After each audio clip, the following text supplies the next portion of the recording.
In the beginning, only their eyes pierced the silence, for darkness had befallen upon the face of these women. At first, I painted only the eyes to protect their privacy. They, too, didn't want to reveal themselves. They had shifty eyes, but then later, they turned their face towards me, and now they look at us.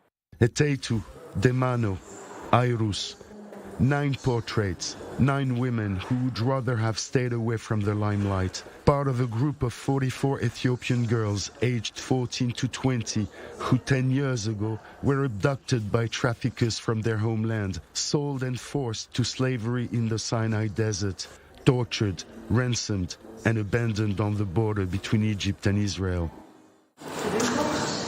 Summoning the strength to speak out the unfathomable while leaving the unsaid and unspoken required last-minute negotiations with Desta and a bit of self-persuasion. I understand I mustn't be ashamed. It wasn't my fault. I didn't agree to this, didn't choose to live through this. It happened. I must get up and stand up again on my own. I try to be.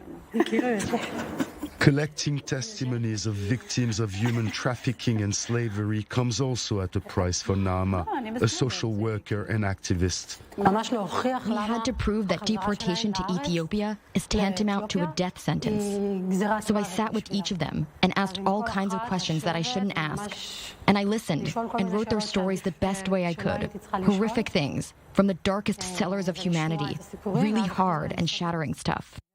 Naama transitioned from writing to painting, Desta from self-imposed seclusion to exposure. Self-imposed silence was important, yet I didn't feel secure. Within my own self, there were lots of shouts and thoughts and bad dreams. When I came out of this dark closet, there were shouts within my community, but I felt more free inside.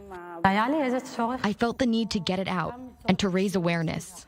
The group of 44 was imprisoned in Israel, some for over a year, till they were granted temporary residency status by Israel's Interior Ministry. Uluyanshi smiled at the one-year visa, a visa which is about to expire. I'm here in Israel, but not really.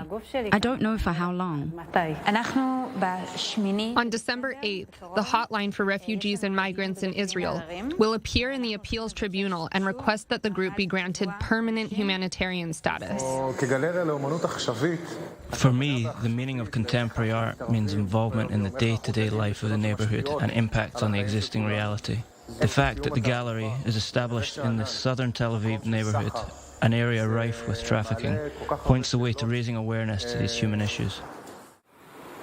Each of these women's soul is whole. As a whole, the paintings and drawings of oil on canvas, of charcoal on paper, compose a collective thread, a complex story complete with concealed and revealed pain, with hopelessness, or with calligraphed hope, as tattooed in the ancient Ethiopian language on Desta's neck. Pierre Clochendler, Tel Aviv, I-24 News.